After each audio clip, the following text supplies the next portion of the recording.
Hello guys, welcome to diploma academy. तो guys, आज मैं आप लोगों को पढ़ाने चल रहा हूँ इन्वायरमेंटल स्टडीज, जो कि मैकेनिकल के 4th सेमेस्टर में ये सब्जेक्ट है गाइस। तो हम लोग इसे शुरू करते हैं। तो गाइस, मैं हूँ आलोक मौर्य और मैं आप लोगों को इन्वायरमेंटल स्टडीज़ पढ़ाता हूँ। तो गाइस, आज का हमारा पहला टॉपिक है इकोलॉजी। इकोलॉजी क्या होता है? तो गाइस, चलिए शुरू करते हैं। इकोलॉजी। तो गाइस, हमारा पहला टॉपिक है इकोलॉजी। तो इकोलॉजी गाइस क्या होता है? इकोलॉजी होता है हमारा विज्ञान की वह शाखा जिसके अंतर्गत पर्यावरण एवं जीवों का परस्पर अध्ययन किया जाता है, पारिस्थितिकी कहलाता है।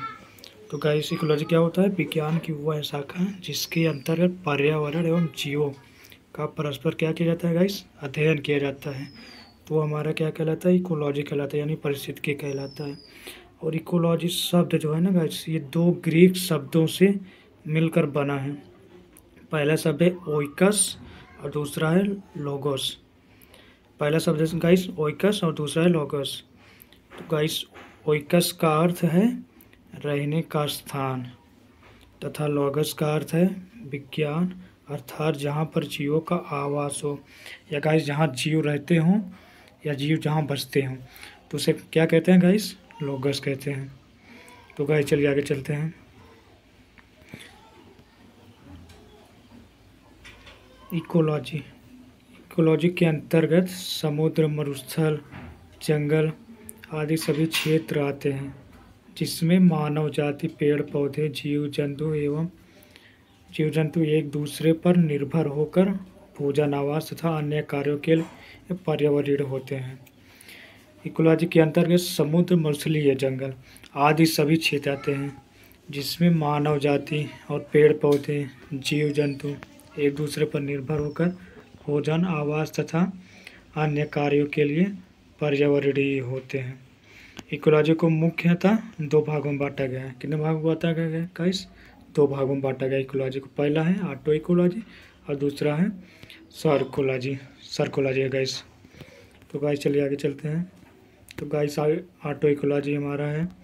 तो गाइस, ऑटो इकोलॉजी क्या होता है? ऑटो इकोलॉजी इसके अंतर्गत किसी वातावरण विशेष में एक ही प्रजाति के जीव का, गाइस एक ही प्रजाति के जीव का पोषण, वृद्धि, जनन, परिवर्धन एवं जीवन चक्र आदि का अध्ययन किया जाता है।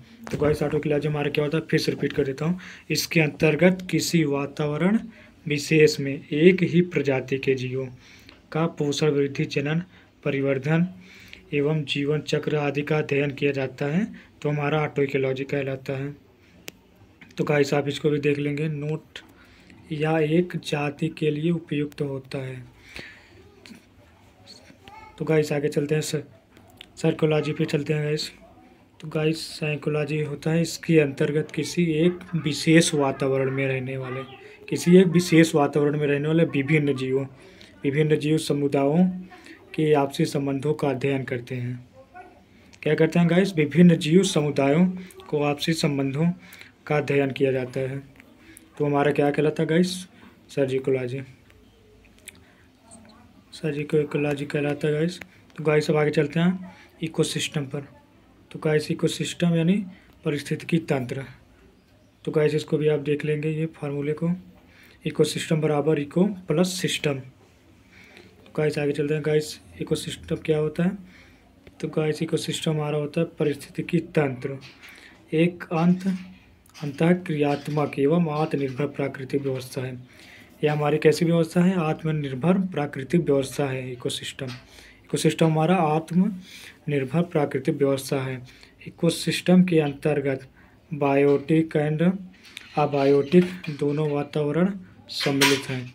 इसमें पारस्परिक संबंध इतना है कि एक दूसरे के बिना कोई महत्व नहीं होता। चलिए गाइस, आगे चलते हैं। गाइस, उम्मीद करता हूँ इतना आप लोग को समझ में आया होगा। तो गाइस, कंपाउंड्स ऑफ इकोसिस्टम। तो गाइस, इसके इकोसिस्टम होते हैं। तो guys, abiotic compound and biotic compound, इनको देख लीजिएगा गाइस आप लोग। तो गाइस, हम आगे चलते हैं। हम एग्ज़ाम के ज़्यादा दिन नहीं रह गया, तो गाइस हम सिर्फ इंपॉर्टेंट क्वेश्चन पर फोकस करते हैं। तो गाइस, अगला क्वेश्चन हमारा है compounds of ecology, compounds of ecosystem guys. तो गाइस इसमें है, पहला है अकार्बनिक पदार्थ। इसके अंतर्गत N2O2 PSH2 OH2O जल वातावरण में इनका चक्रण होता रहता है, जो जीवन के लिए आवश्यक है। तो गैस उम्मीद करता हूँ आपको ये समझ में आया। तो गैस आगे चलते हैं, वाटर साइकिल पर चलते हैं गैस। ये हमारा बहुत ही इंपॉर्टेंट है वाटर साइकिल। ये आपके एग्जाम में जस्ट लिखा हुआ मिलेगा। तो गैस इसको भी देख लीजिएगा। और गैस N2 साइकिल, इसको भी देख लीजिएगा। गैस ये इतना इम्पोर्टेंट नहीं है, ये कार्बन साइकिल हमारा इम्पोर्टेंट है, इसको देख लेते हैं। वायुमंडल में CO2 के रूप में लगभग 0.039% है।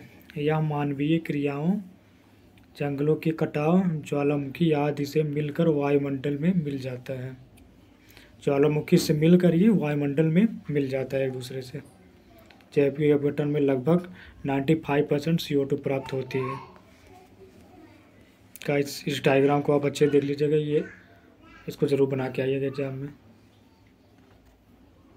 गाइस चलिए आगे चलते हैं। तो गाइस बायोटिक हो गया, ये हमारा एक बहुत ही इंपॉर्टेंट है गाइस, तो इसको बढ़िया से देख लीजिएगा। उत्पादन, प्रोड्यूसर, स्वपोषी, ये हरे पादप एवं बैक्टीरिया हैं जो सूर्य के प्रकाश में अकार्बनिक पदार्थों द्वारा जटिल कार्बनिक पदार्थ बनाते हैं, इसलिए हरे पादपों को स्वपोषित कहते हैं, स्वपोषित कहते हैं गाइस। तो गाइस इसको देख लीजिएगा। प्रोड्यूसर है हमारा, स्वपोषी है, परपोषी है, कंज्यूमर है, प्राइमरी है, सेकेंडरी है, डाइक्रोपोसर है, टेरिटरी है। तो गाइस चलिए आगे चलते हैं। तो गाइस परपोषी क्या होते हैं? तो गाइस परपोषी हमारे होते हैं जंत परपोषी होते हैं और पौधों द्वारा निर्मित कार्बनिक पदार्थों को अपना बनाते हैं। परपोषी वो होते हैं जो पौधों द्वारा निर्मित कार्बनिक पदार्थ को अपना बनाते हैं, इन्हें परपोषी कहते हैं। तो गाइस ये हमारा उपभोक्ता कंज्यूमर हो गया, प्राइमरी कंज्यूमर हो गया। प्राइमरी कंज्यूमर गाइस हमारा ये होता है वनस्पति का सेवन करने वाले जंतु, शाकाहारी प्राणी कहलाते हैं। जो गाइस वनस्पति जैसे हमारे हो गए पेड़ पौधे, हरी सब्जियां हो गई, जो उनका सेवन करते हैं वो शाकाहारी जंतु कहलाते हैं। और गाइस सेकेंडरी कंज्यूमर क्या होता है? ये मांसाहारी होते हैं, मांसभक्षी जंतु होते हैं जो शाकाहारी प्राणियों का भक्षण करते हैं। तो गाइस जो मांस उस खाते हैं, सांप, लोमड़ी, बिल्ली जैसे हो गए, ये सब मांस उस खाते हैं गाइस। तो ये हमारे शाकाहारी नहीं होते, तो ये हमारे परपोषी नहीं होते हैं, ये स्वपोषी होते हैं। तो गाइस और आगे चलते हैं। थ्योरेटिकल कंज्यूमर, ये दूसरे मांसभक्षी प्राणी होते हैं जो द्वितीयक उपभोक्ता या प्राथमिक उपभोक्ता का भक्षण करते हैं। जैसे शेर हो गए हमारे गाइस, शेर, गिद्ध, उल्लू हो गए जैसे गाइस हमारा। तो गाइस आगे चलते हैं। गाइस ये हमारा टेरिटरी कंज्यूमर उतना इम्पोर्टेंट है नहीं गाइस, फिर भी इसको देख लीजिएगा थोड़ा। गाइस इकोसिस्टम, इकोलॉजी, ये हमारा बहुत इंपॉर्टेंट है गाइस, इसको अच्छे से देख लीजिए। पहला, किसी समुदाय और उसके वातावरण के अध्ययन को इकोसिस्टम कहते हैं। और इकोलॉजी क्या कहते हैं गाइस? जीवों के आपसी व भौतिक वातावरण के संबंधों के वैज्ञानिक अध्ययन को इकोलॉजी कहते हैं। इकोलॉजी कैसे कहते हैं गाइस? जीवों के आपसी व भौतिक वातावरण के संबंधों के वैज्ञानिक अध्ययन को, वातावरण के संबंध के वैज्ञानिक अध्ययन को इकोलॉजी कहते हैं। गाइस आगे चलते हैं। जैविक वाले चलते हैं गाइस। तो जैविक व अजैविक तत्वों की आपसी निर्भरता को देखा जाता है, वो हमारा क्या कहलाता है गाइस? ये हमारा इकोसिस्टम कहलाता है।